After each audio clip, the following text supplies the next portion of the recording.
জালটা একটু কম খাবেন না? হ্যাঁ জালটা একটু কম। এটা কি জিরা? না, এটা হলো আমাদের এটা নতুন মশলা আর কি। এটা আমরা বাহির থেকে ইন্ডিয়া থেকে কালেকশন করে দিচ্ছি। চাট মশলা মতো বলে এরকম নাকি কিছু? চাট মশলা বলে যে এরকম কিছু? এগুলো আমরা নিজের মানে অনেকগুলা মিক্স করে করে না, এক একজনের মনে হয় এক রকম একটা ইয়া থাকে। আমাদের নিজেরা সব মশলা কালেকশন করে এগুলো মিক্স করে তারপরে বানাই।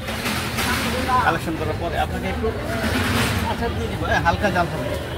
সমস্যা হালকা হলে সমস্যা না। এগুলো আমাদের নাকি জলপাই? না, এটা হলো নাগামরিচ, যেটা বোম্বে মরিচ। আচ্ছা, মরিচ কিন্তু এটা হালকা দিব, ফুটকা মরিচ। যেহেতু জালটা কম খান। চাল আসলে গরম, তো গরমে একটু চালটা সমস্যা করে।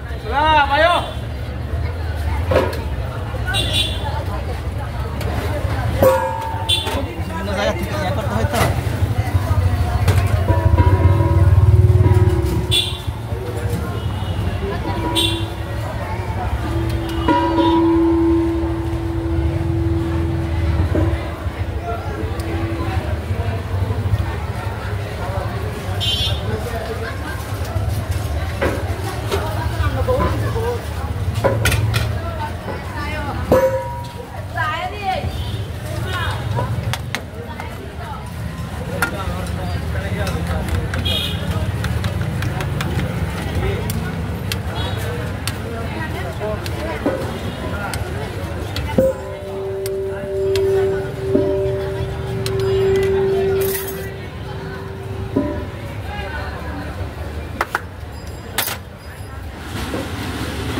একবার যেটা দিই পরে আর বেশি একটা ডিফারেন্স হয় না।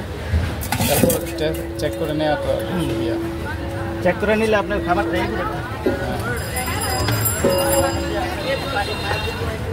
যে ফুচকাগুলো দিই এটা আমাদের হাতে বাজে একবার ফ্রেশ, যে কালো অথবা এর মধ্যে কোনো সমস্যা এরকম নাই। অন্যরকম লাগে দেখতে।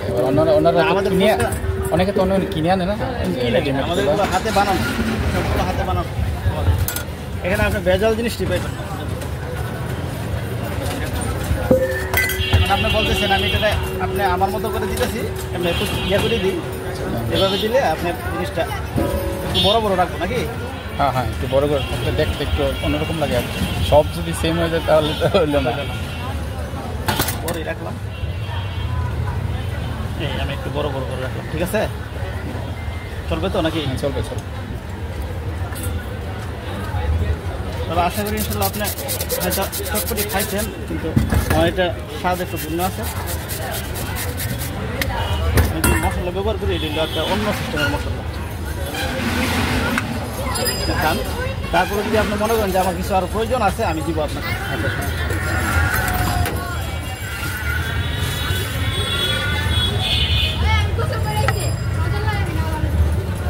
প্রাইসটা কত বলছে?